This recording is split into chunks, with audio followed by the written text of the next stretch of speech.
네, 오늘은 마음판에 새겨진 것에 대해서 보려고 합니다. 우리의 마음 굉장히 중요합니다. 잠언에도 그 생명의 근원, 바로 마음에서 나온다고 말씀하고 있거든요. 그래서 마음을 잘 지키라고 말씀하고 있습니다. 우리가 그 성경을 읽다 보면은 영적인 세계에서는 그 사람의 어떤 영적인 상태, 마음에 대해서 알 수 있는 것을 보게 됩니다. 그 마태복음이랑 누가복음 보게 되시면은 더러운 귀신이 어떤 사람에게서 있다가 나갔어요. 이제 오갈 데가 없어서 다시 자기가 있던 곳으로 와 보니까 그곳이 깨끗이 청소되고 수리되고 그리고 비어 있다고 되어 있어요. 그러니까 자기보다 더 악한 귀신 7을 데리고 그 집에 들어가게 됩니다. 그 사람은 더 이제 안 좋은 처지로 빠지게 되고요.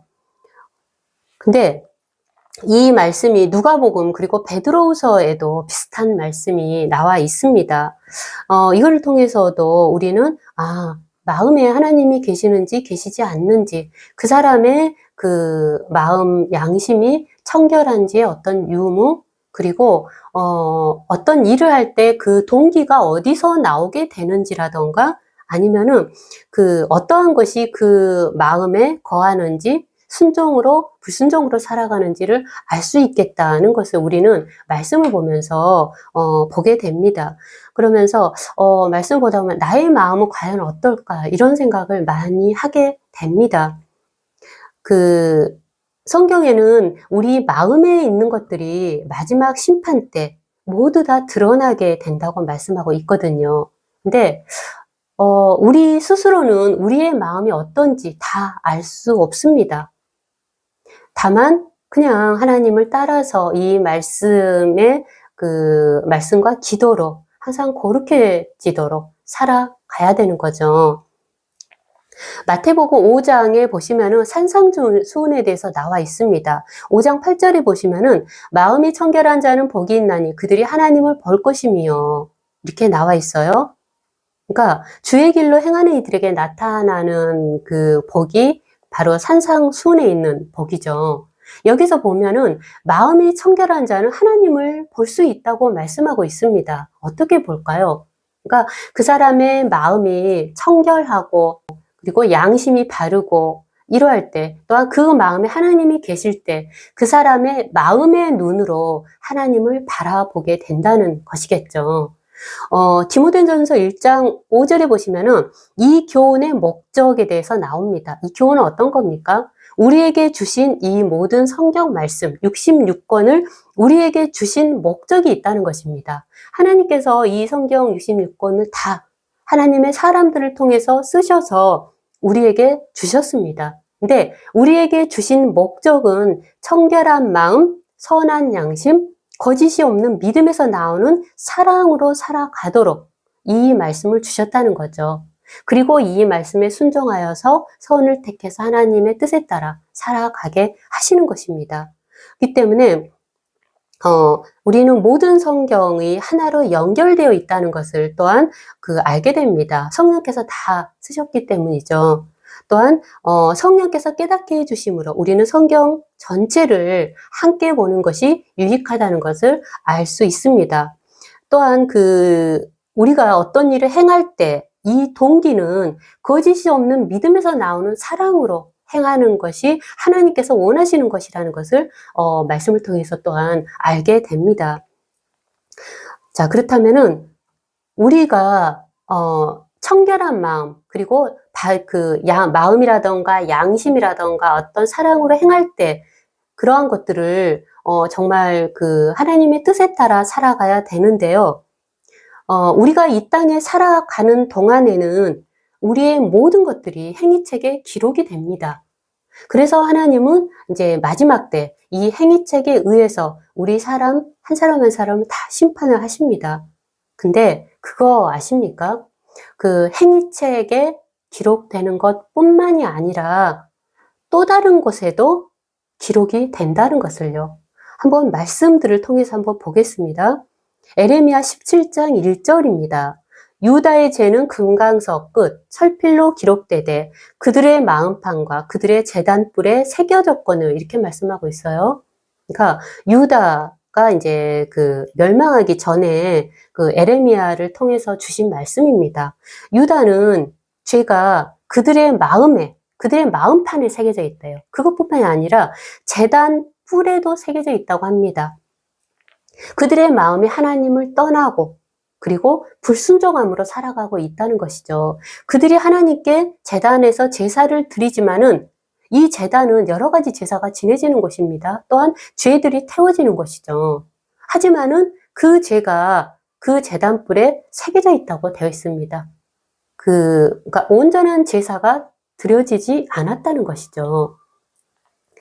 여기서 이제 에레미야 말씀에서 보면은 죄가 마음판에도 새겨주는구나. 그거를 알 수가 있습니다. 그리고 고린도후서 3장 3절입니다. 너희는 우리로 말미암아 나타난 그리스도의 편지니 이는 먹으로 쓴 것이 아니요 오직 살아계신 하나님의 영으로 쓴 것이며 또 돌판에 쓴 것이 아니요 오직 육의 마음판에 쓴 것이라 이렇게 말씀하고 있어요. 여기서 보면은 우리 믿는 사람들이 그리스도의 편지라고 되어 있습니다. 그리고 살아계신 하나님의 영, 성령으로 말미암아 쓴 것인데요. 이것은 돌판에 쓴 것이 아니라 우리 육의 마음판에 쓰여져 있다고 말씀하고 있거든요. 자, 성령께서 쓰신 것, 이 성경 말씀입니다. 그렇다면은 우리 육의 마음판에 이제 그 돌판 하면은 생각나는 게 십계명이죠. 이 십계명에 하나님께서 계명을 쓰셔서 백성들에게 주셨습니다. 이스라엘 백성들에게요.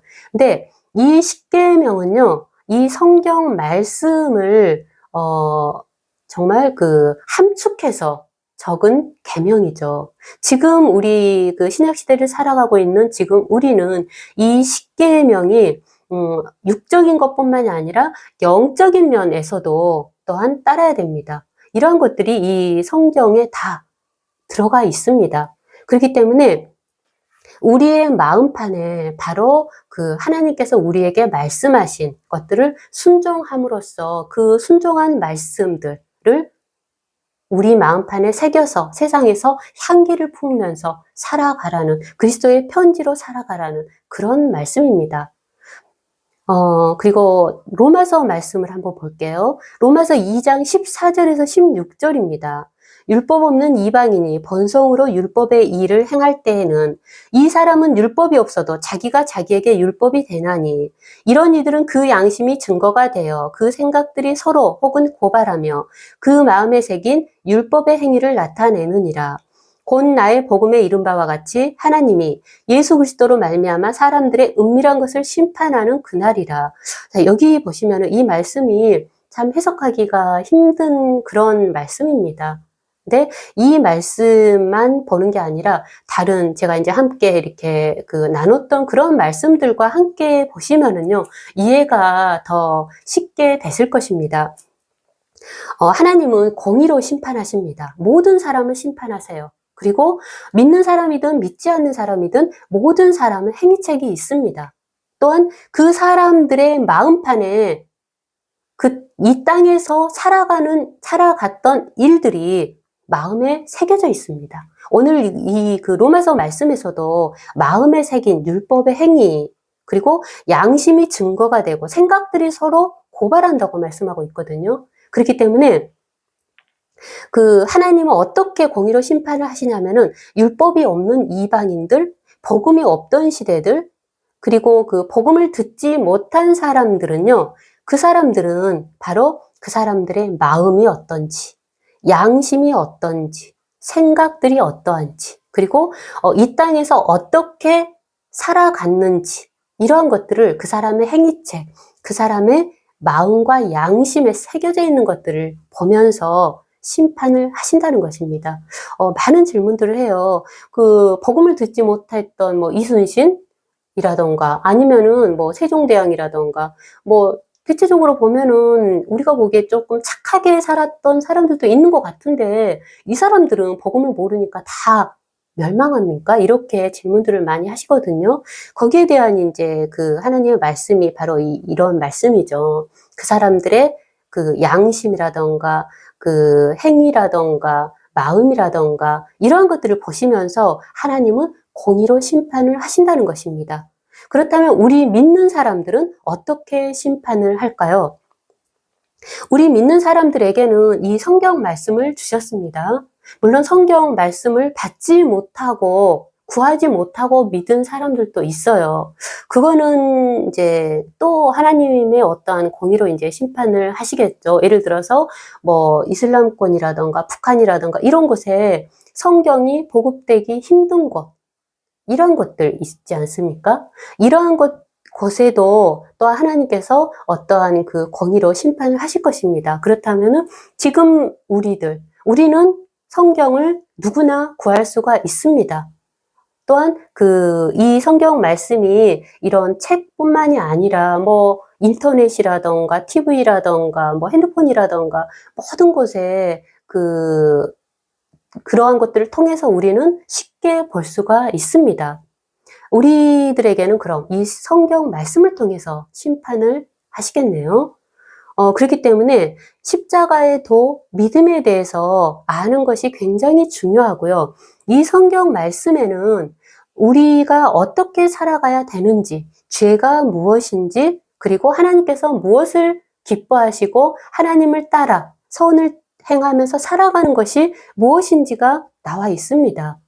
그렇기 때문에 예수님의 십자가의 도를 믿음으로 처음에 이제 하나님께서 죄를 용서해 주시지만은 그 뒤에는 여전히 나에게 있는 어떠한 그 죄들이 남아있다? 여전히 내가 불순종으로 살아간다? 이러한 것들 있다면은요, 바로 성경 말씀을 통해서 보면서 하나님께 회개하고 하나님을 의지하여서 이러한 것들을 보혈로 씻겨줘야 됩니다. 우리 마음에 남겨지도록 하면 안 되고요. 우리 그 마음에, 순종한 것들, 선한 것들이 하나님께 속한 것들, 예수님께 속한 것들이 우리 마음에 쌓여서 남겨지도록 해야 된다는 것입니다. 그렇기 때문에 열심히 성경 보면서 우리의 죄들 없애는 것이 참 필요합니다. 그러면서 이제 또 그런 질문도 해요. 그러면은, 표적이라던가 어떤 기적들, 이런 것들 보면 우리가 행하지 못하면 이것도 죄입니까? 이렇게, 질문을 하셔요. 근데, 고린도전서 12장을 보시면은, 은사를 각 사람에게 나눠주셨어요. 어떤 사람에게는 뭐, 병 고치는 은사도 주시고, 여러 가지 그 은사들을 주시거든요. 그렇기 때문에 예를 들어서 뭐 빌라델피아 교회 같은 경우에서는 능력은 작았어요. 어떤 이런 표적이라던가 기적을 행하는 것들은 작았지만은 죄에 대해서 민감했었고 하나님께 순종해서 살아가도록 힘쓴 교회입니다. 끝까지 인내해서 말씀을 따라 살아가기 위해서 힘썼거든요. 물론 그러는 가운데서도 어떤 표적이라던가 기적도 나타났을 것입니다. 근데 조심해야 될 게 뭐냐면은요, 우리 각 사람에게 여러 가지 은사를 각각에게 이렇게 나눠주시기 때문에 그 은사들을 교회에서 함께 이제 덕을 끼치고 유익하도록 그 사랑 안에서 행하게 되거든요. 근데 어떠한 그 표적이라던가 기적 같은 거를 행할 때 교만해지는 거를 참 조심해야 됩니다. 이 교만이 절제가 되지 않고 이러한 거에서 잘못 생각을 하게 되면은 우리를 통해서 하나님께서 행하시는데 꼭 내가 하는 것처럼 그런 생각이 차츰 들어오다 보면은요, 교만해지거든요. 그렇기 때문에 우리가 어떤 표적이라던가 기적, 어떤 뭔가를 하나님의 뜻에 따라 행할 때는 우리가 하나님 은혜 안에서, 하나님 안에서 하나님의 능력으로 우리를 통해서 하나님이 행하신다는 것을 절대 잊어버리시면 안 됩니다. 그래야지 교만해지지 않고요. 그래서 항상 나는 죽고 예수 그리스도께서 행하신다. 이러한 것들을 놓치면은 안 됩니다. 그리고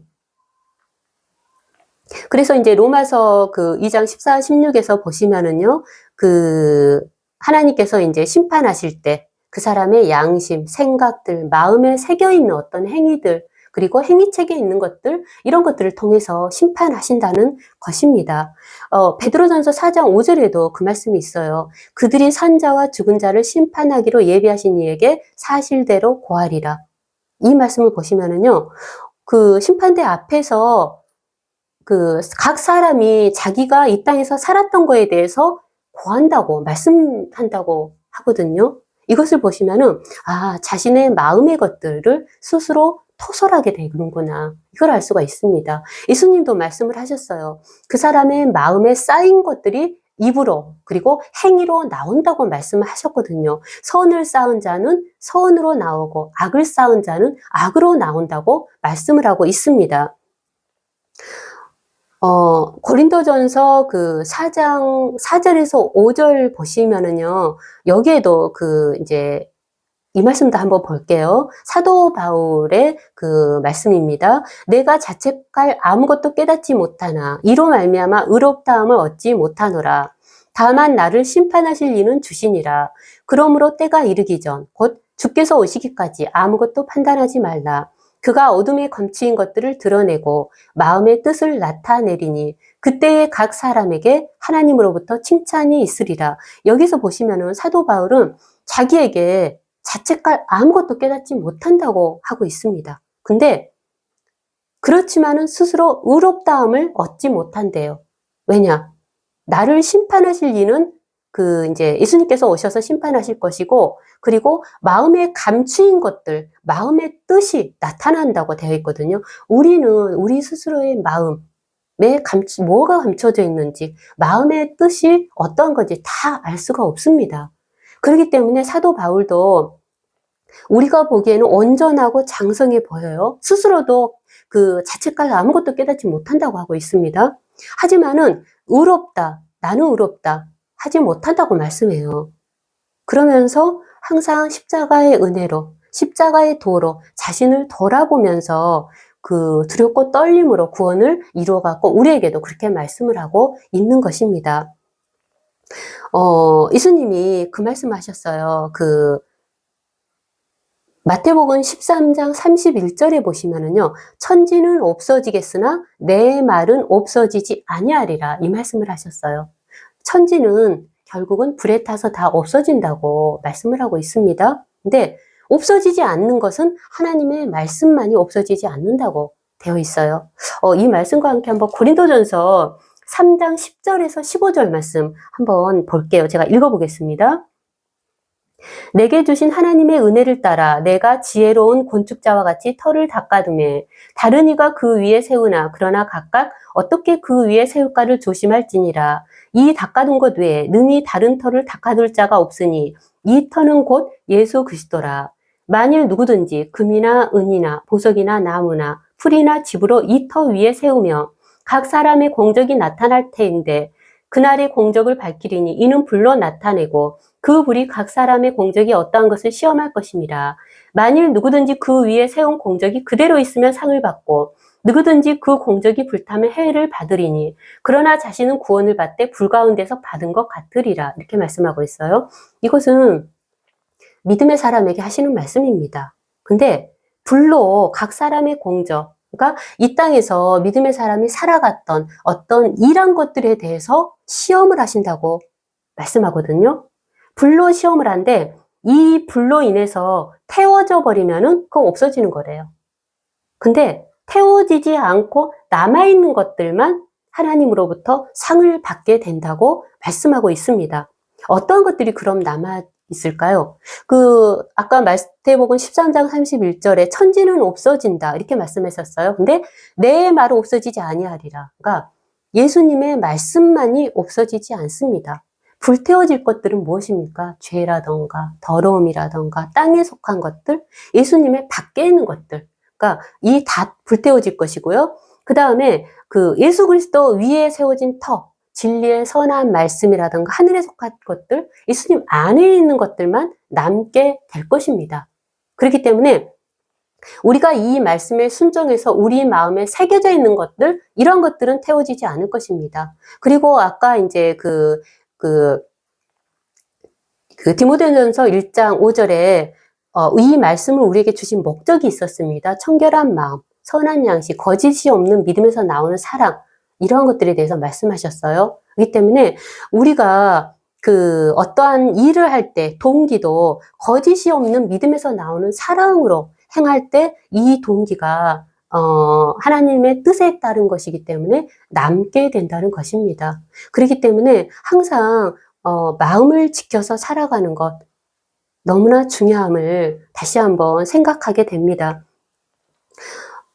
그리고 우리의 마음을 지키기 위해서 그럼 어떻게 해야 될까요? 항상 말씀을 순종해서 나가야 되는데, 만약에 우리가 다시 죄 가운데 빠져서 죄로 살아가면 어떻게 됩니까? 마음이 다시 더러워지죠.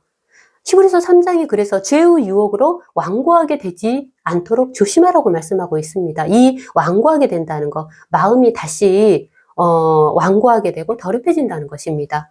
그리고 로마서 8장에서도 보시면은요, 십자가의 도, 믿음에서 떠나면은 어떻게 됩니까? 예수님의 그 십자가의 도에 따라서 예수님을 따라 살아가야 되는데, 성령 하나님을 따라서 육체를 죽이고 살아가야 되는데 그렇게 살지 않으면은요, 거기에서도 그 육신대로 살면 반드시 죽을 것이라고 말씀하고 있습니다.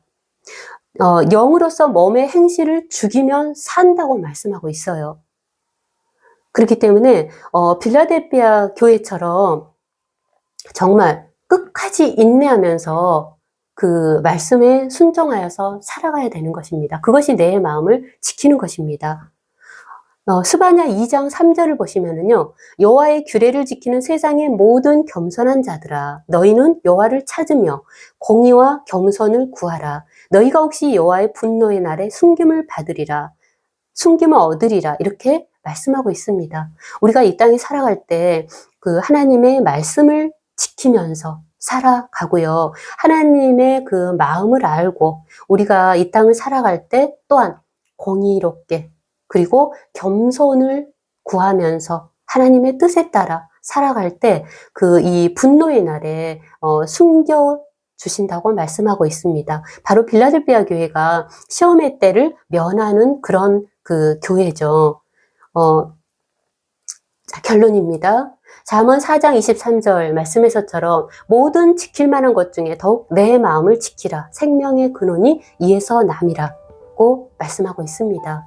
우리가 주 안에서 말씀을 읽고 들어서 생각에 기록하는 것으로만 그치면 안 됩니다. 마음에 이것이 새겨지도록 해야 됩니다. 그렇기 때문에 우리가 말씀을 듣고 순종할 때 이 말씀이 우리의 마음으로 내려와서요, 우리의 마음에 새겨지게 됩니다. 그렇기 때문에 말씀을 듣는 것으로 끝나면 절대 안 되고요, 듣고 생각한 말씀을 순종해서 마음에 새겨지도록, 그래서 끝까지 인내하며, 빌라델피아 교회처럼 끝까지 인내하며 열매가 익어서 추수할 때까지 이르러야 됩니다. 우리가 천국에 들어갈 때까지, 예수님이 오실 때까지 믿음을 떠나면 안 됩니다. 그러나 예수님이 말씀하셨어요. 마지막 때는 많은 사람들이 믿음을 떠날 것을 말씀하셨습니다. 그러나 우리는 순종으로 끝까지 인내하며 살아갑시다. 순종으로 말씀 안에 거하는 것이 바로 주 안에 거하는 것입니다. 그리고 순종하여서 말씀이 마음에 새겨지는 이가 말씀을 영접한 자고요, 예수님을 영접한 자입니다. 끝까지 순종으로 인내하면서 청결한 마음, 선한 영신, 거짓이 없는 믿음에서 나오는 사랑으로 십자가의 도로 살아가기를, 그래서 하나님의 영으로 인도함을 받는 우리 모두가 되기를 기도합니다.